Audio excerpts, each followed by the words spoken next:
Untuk pertama kalinya dalam sejarah, pemerintah Lebanon secara terbuka menugaskan militer untuk merancang rencana pelucutan senjata Hizbullah. Sebuah langkah yang tak hanya mengejutkan, tetapi juga bisa mengguncang stabilitas kawasan Timur Tengah. Siapa yang menekan? Kenapa sekarang? Dan apa reaksi Hizbullah?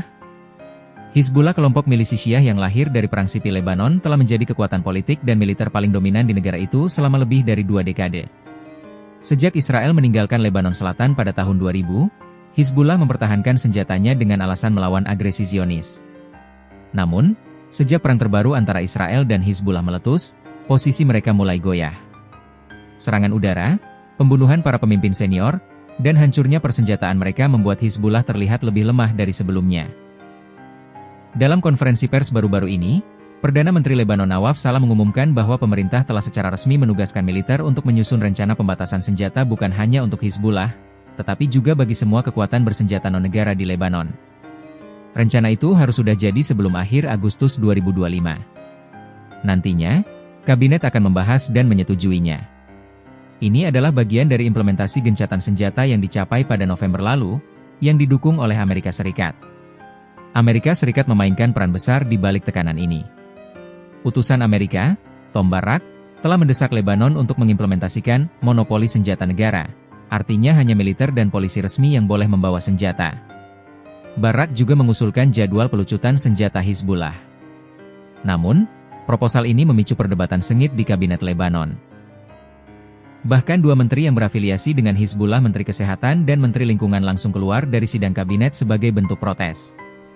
Pimpinan Hizbullah, Naim Qassem, memberikan pidato televisi yang disiarkan saat rapat kabinet berlangsung. Dalam pidatonya, ia dengan tegas menolak pelucutan senjata.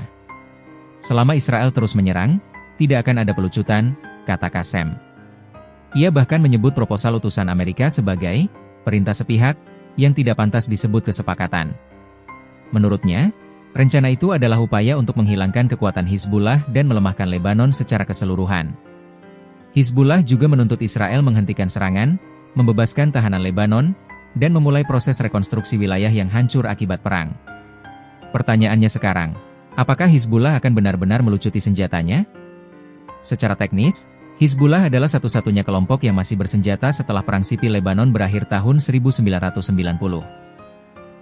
Mereka tumbuh menjadi kekuatan politik sah di parlemen Lebanon, tapi tetap mempertahankan sayap militer mereka, dan itu jadi sumber ketegangan utama dengan negara-negara Barat, khususnya Amerika dan Israel. Banyak pihak khawatir bahwa jika Hizbullah benar-benar dilucuti, kekosongan kekuatan akan menciptakan instabilitas baru.